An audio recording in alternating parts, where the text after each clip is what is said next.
Хууль эрх зүйн салбарын шинэ тэглийн хүрээнд Монгол Улсын их хурлаар 2013 онд батлагдсан цагдаагийн албаны тухай хуулийн 15-ын 2-т цагдаагийн албаагч ажилтны мэргэжлийн бэлтгэл давтан сургах, албаны сургалт явуулах сургалтын төвийг хот орнуудад бүсчлэн байгуулж болно гэсэн заалтын дагуу 2014 онд сургалтын төв нь сургалтын хилтэс, албаны нохой морь сургалтын тасаг, хээрийн сургалтын хэсэг гэсэн 3 нэгжтэйгээр байгуулагдсан төвтэй. Тус төвийн захиргаа санхүүгийн алба нь цагдаагийн ерөнхий газраас дэвшүүлсэн зорилгыг хэрэгжүүлэх, гэмтрэхтэй тэмцэх, нийтийн хэв журам хамгаалах ажилд албаны бэлтгэгдсэн нохой морийг ажилуулах, сургаж, дадлагжуулах нөхцөлийг бүрдүүлэх чиглэлээр ажиллаж байна. Сургалтын төв нь хууль ёс, хүний эрхийг дээдлэх, үндэсний болон олон улсын стандартыг баримтлах, бүтээлч, тэгш, ил тод байдлыг хангах зарчмыг баримтлан, сургалтын чанарыг эрхэмлэж, сурах орчинг бүрдүүлэн явааг дэвшүүлэн, мэргэшсэн чадварлаг албаагчийг бий болгох төлөвшүүлэхэд анхаарч байна. Цагдаагийн байгууллагын сургалтын стандарт агуулгын дагуу цагдаагийн албаагчдад сургалт дадлагыг явуулж, гадаад хэл, жолоодлого, мэргэжлийн ур чадварыг олгож, бие бэлдар, тэсвэр төвчээр өвдөгч төлөвшлийг бий болгон ажиллаж байна.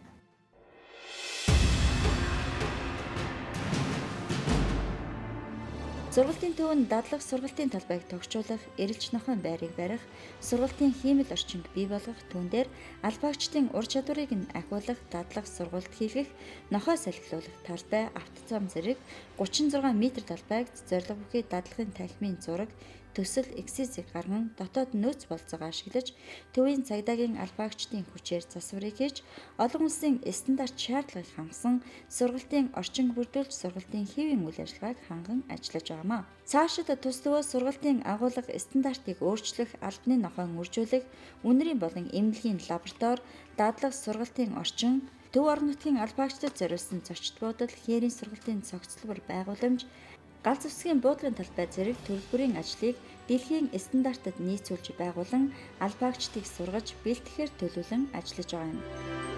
Зохиомжтой орчингуудыг бол шинээр байгуулсан. За энэ зохиомжтой орчингууд дээр бол цагдаагийн албаагчид маань бас дадлаг сургалтуудыг хийж, тухайн гэмт хэргийг илрүүлэх ур чадвараа дээшлүүлэхэд бол тэмцэглэгдсэн сургалтуудад хамрагдана.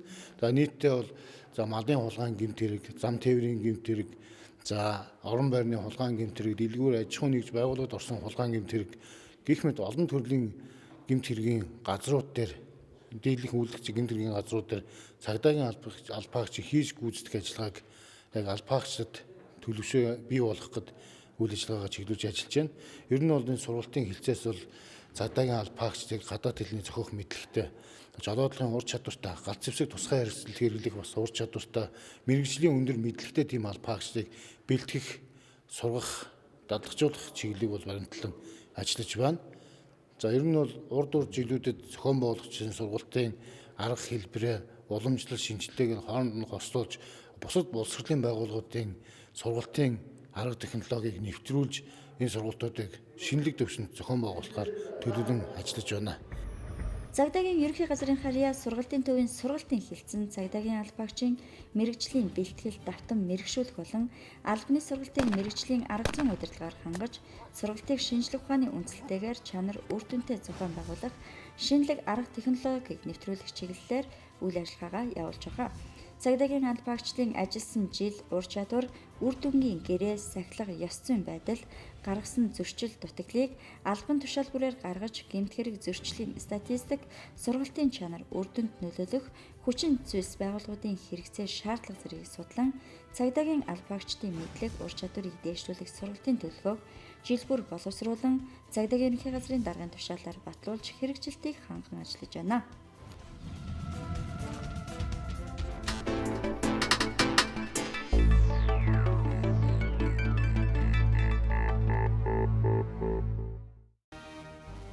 (2016) онд сургалтын модуль хөтөлбөрийг олон улсын стандартын дагуу зорилго агуулга, хүрэх, үр дүн, оролцох албаагчдын шаардлага зэргийг тусгасан сургалтын каталог гаргаж, төв орон нутгийн цагдаагийн газар гэлтэст хүргүүллээ.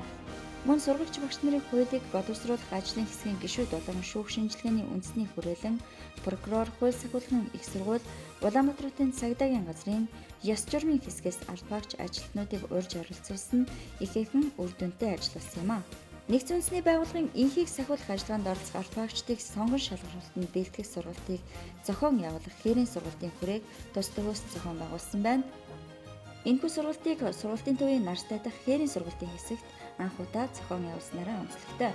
Олон улсын цагдаагийн байгууллагын сургалтын чанарын стандартын дагуу дээрх зохион байгуулагдсан сургалтын хөтөлбөр төлөвлөгөөнд туршилан цагдаагийн албаагчдын ур чадварыг дээшлүүлэх сургалтыг сургалтын төвд үе шатаагаар зохион байгуулах боломжийг бүрдүүлж байна. Мөн шуурхай удирдлагын штабын дэргэдэг тусгаалсан чиг үүрэгтэй бүлгүүдийн албаагчдад нийтийн эмх замраагүй байдал үүсч бий болсон тохиолдолд тус тусын бүлгийн үүргийг хэрэгжүүлэхэд шаардлагатай мэдлэг ур чадварыг албаагчдад олгох чиглэлээр сургалтын хөтөлбөрийг 10-ийн дарга бүлгүүдийн албаагчид команд штабын удирдлагын гэсэн 3 үе шатаагаар зохион байгуулахаар боловсруулж эхний сургалтыг олон нийтийн аюулгүй байдлыг хангах алуу Улаанбаатарын цагдаагийн газартай хамтран зохион явууллаа.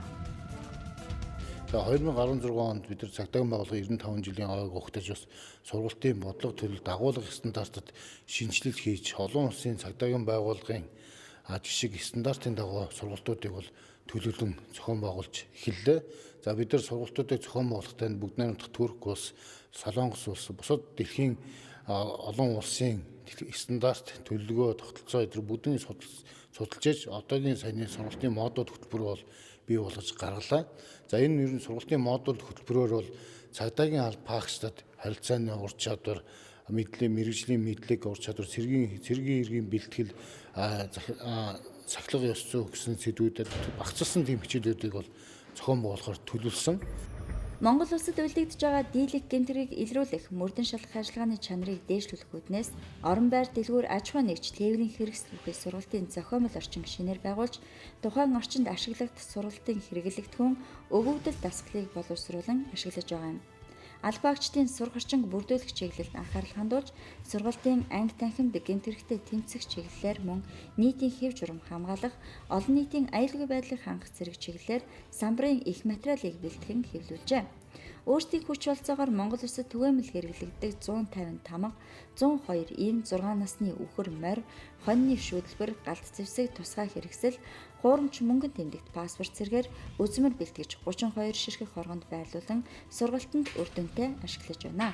Мөн удирдлагын менежмент сэдвт сургалтыг зохион байгуулж шинжлэгдсэн эрүүгийн болон зөрчлийн хууль, сонгуулийн хууль, эрүүгийн хэрэг шалган шийдвэрлэх тухай хууль, хууль сахиулах ажиллагааны тухай хууль, цагдаагийн албаны тухай хуулийн төслийн үзэл баримтлалуудаар сургалтыг явуулж байна.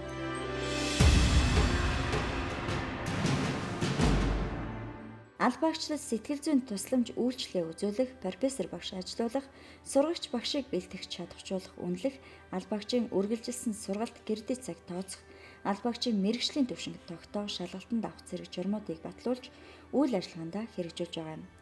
Гадаад улс орны цагдаагийн байгууллага, ихтэй сургууль, төрийн болон төрийн бус байгууллагатай хамтран тус төвийн үйл ажиллагаанд шинжилэл хийж, бусад байгууллагын туршлага, ололт, амжилт, шинэлэг арга хэлбэрийг нэвтрүүлэн ажиллаж байна. Нотлох баримт цуглуулах ажиллагааны хамгийн түрүүнд хийдэг нь үзлэг хийх дараалал, аргачлал, юуг нотлох баримт болгож бэхжүүлж авах уу, нотлох баримтаа хэрхэн яаж зөв хадгалах уу, тийм ээ? Нотлох баримтын хэмжээнд үнэлэхийн тулд тэр нэг техник ажиллагаа, процесс ажиллагаануудаа яаж зөв бичих вэ гэдэг чадвар дадлыг суулгахыг энэ тэргүүний зорилт гэж байгаа. За энэ зорилтын хүрээнд бид нэр хиймэл дүрийн орчингуудыг бас байгуулж байгаа. 2015 онд цагдаагийн байгууллагад үлдэгдсэн гэмт хэрэгүүдээс нийтлэг түгээмэл үлдэгддэг хэрэгүүд байна. Зам тээврийн осол гэмт хэрэг байна. Зам тээврийн осол гэмт хэрэг дээр хэргийн газар дээр очисон замын байцаагч хамгийн түрүүнд замын үзлэг хийдэг. Энэ замын үзлэгийг хийхэд тулд АЦ-гээ яаж зөв авдгүү, яаж тэмдэглэгээ зөв тэмдэглэдгүү, хэмжилтээ яаж хийх үү, тийм ээ? Тэнхлэг хооронд, мөр хооронд гэд ярьдаг. Тэгээд за жолооч нь хүн мөргөөд шүргээд цугтсан хэрэг байлаа гэхэд хэргийн газар дээр үлдсэн тэр нэг машины мөрийг яаж зөв бэхжүүлж авах уу, тэнхлэг хоорондын хэмжээ гэж алийг чухам хэлдэг. Тэрнгээр нь багцаалдаад ийм төрлийн тээврийн хэрэгсэл байна гэдгийг тодорхойлох боломжтой. Авто тээврийн үндэсний төв дээр ихэд Монгол улсад байгаа бүх тээврийн хэрэгслүүдийн тэнхлэг хоорондын мөр хэмжээс нь байдаг тий. Тэгээд тэнхлэг хоорондын хэмжээсээр тухайн төрлийн тээврийн хэрэгслийг бүрэн нарийн биш юм ахэд нэлээд бүдүүч байдалтайгаар гаргаад авах ойлголттой болгох чадварыг суулгахыг бид нар хэлж байгаа.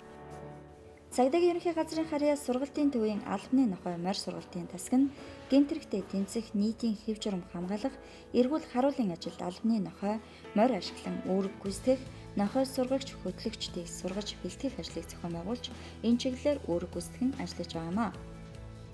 Монголын цагдаагийн нохой албанд нэг нохойг мөрдлөг, эд зүйлийн сонгон ололт, харуулах хамгаалалт зэрэг чиглэлүүдээр сургаж байгаа 2015 оноос эхлэн лаборатори үйлдвэрийн 3 нохойг Харт аймаг сэтгцэд нөлөөт бодис олж илрүүлэх чиглэлээр бэлгүүлсэн Малина үйлдвэрийн 1, Спанел үйлдвэрийн 1 нохтыг тус тус сургаж байна. Сургалтанд Харт аймаг мансууруулах бодис, тесэрч дэлбэрэх бодис, орлуулагч имитаторыг Монголын албаны нохой судлалын холбоогоор дамжуулан Оросын холбооны улсаас худалдан авч ашиглаж байгаа юм. Мөн Харт аймаг мансууруулах бодис олж илрүүлэх, тесэрч дэлбэрэх бодис олж илрүүлэх чиглэлийн сургалтанд ашиглагдах хайрхан талбай, хайрцгуудыг хийж нохтыг сургаж байна. Цаашид цогцос хайж олох хуурамч мөнгөн тэмдэгт Харт аймаг мансууруулах бодис, тесэрч дэлбэрэх бодис, орлуулагч имитаторууд хөөн барилтын хувцас, ханцовч, дуу чимээний цочруулагч, хамгаалтын бээлийн, амтд зүйлийн ууд худалдан авах, сургалт давтан дасгалжуулалтанд дүрс бичлэгийн камерыг ашиглаж албаны нохойг төрөлжүүлэн сургахаар судлаж байна. Өстөөс цагдаагийн байгууллагад анх удаа албаны нохтыг бэлтгэх, нохой үржүүлэхийн хөтөлбөр боловсруулж, нохойн үүр, нохойн байрыг төрөх байрыг шинээр байгууллаа. Тус хөтөлбөр хэрэгжснээр албанд ашиглаж байгаа нохтын насжилт залуужиж, албанд үүрэг гүйцэтгэх чадвар өсөх, зах зээлээс өндөр үнэтэй насжилт ташааны согог эмгэггүй нохойг албанд ашиглах боломжтой болох юм а. За хөдөө орон нутагт хэсгийн төлөөлөгч гээд хуваарлагдана. Хэсгийн төлөөлөгч маань бол одоо цагдаагийн бүх төрөл албадыг ажлыг ганцаараа дангаараа сумандаа бие дааж хийх алба хаагч штэ. Тэгэхээр энэ алба хаагч маань нэлээд өргөн хэмжээний практик мэдлэгтэй байхгүй бол хамгийн наад зах нь одоо ердөө үсгийг унаад хэрэгэлдэг, эм тамга зүсийг мэддэг. За цаашлаад ярих юм бол одоо замын байцаагчийн анхан шатныхаа зүйлүүдийг хойшлуулшгүй ажиллагаагаараа хийчдэг. Одоо нөгөө аймгийн төвөөс дуудлага гараад бүрэлдэхүүн хүртэл тэргийн газраа зүү хамгаалаад уул мөрөө баллахгүй байх дадал чадвар суудаг. Гэх мэтчлэнгээр ийм клиник сургалтуудыг алба хаагчдад олгох хамгийн энэ тэргүүний зорилт байгаа. За нөгөө талдаа бид нар энэ жил цагдаагийн ерхий газраас энэ цагдаагийнхаа алба хаагчдыг нэгдсэн үндэсний байгууллагын энхийг дэмжих ажиллагаанд бие дааж оролцуулахаар бас тодорхой чиглэлүүд бариад хууль зүйн яам цагдаагийн ерхий газраас ажлууд хийгдэж байгаа. Энэ ажлын хүрээнд сургалтын төв дээр энхийг дэмжих ажиллагаанд оролцогчдын багийг бэлтгэх 21 хоногийн сургалтыг гаргаж үзсэн. Энэ дээр бас зэвсэг түвшний жанжин штаб, батлан хамгаалахын яам бидэнд бас нэлээд тодорхой дэмжлэгүүд үзүүлсэн байгаа. Тэгэхээр энэ чиглэл концепцуудынхаа дагуу бид цаашдаа саяны сургалтынхаа хөтөлбөр дээр суурилсан байдлаар алба хаагчдыг модулийн буюу багцын хөтөлбөр сургалтуудад хамруулахаар хийж байгаа. Энэ сургалтууд маань тухайн алба хаагчийн ажилласан жил, ур чадвар, за тэгээ сахилга хариуцлагын байдал, үр дүнгийн гэрээний үзүүлэлт, одоо үр дүнгийн гэрээгээр ямар үзүүлэлт үзүүлсэн байдгийг, тэгээ сэтгэл зүйн байдал, темперамент бүх юмд нь цогцсон нийцхээр ажил үүргээг гүйцэтгээд явуулахад нь шууд хэрэглэгдэх шаардлагатай тэр мэдлэг, ур чадварыг олгох чиглэгдсэн сургалтуудын багц хөтөлбөрөөр боловсруулад явуулж байгаамаа.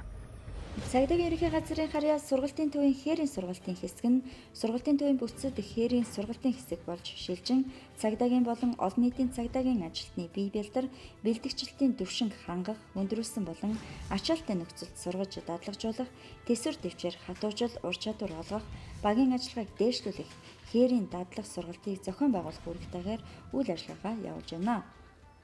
2015 онд нийтийн хэв журам хамгаалах албаны 740, олон нийтийн аюулгүй байдлын ханх албаны 585, гэмтэрхтэй тэмцэх албаны 210, гэрээт харуул хамгаалтын 105 ажилтан алба хаагчдад галт зэвсэг эзэмших сургалтыг зохион байгуулан ажиллаж байна. Цагдаагийн алба хаагчдыг бүх төрлийн мэргэжлийн сургалтанд хамруулахад үүрэг чиглэлийнхаа дагуу ямагт үр дүнтэй дотоод нөөц бололцоогоо дайчлан ажилтдаг цагдаагийн ерөнхий газрын харьяа сургалтын төвийн хамт олондоо түүхт 95 жилийн ой баярын мэнд хүргэж байна.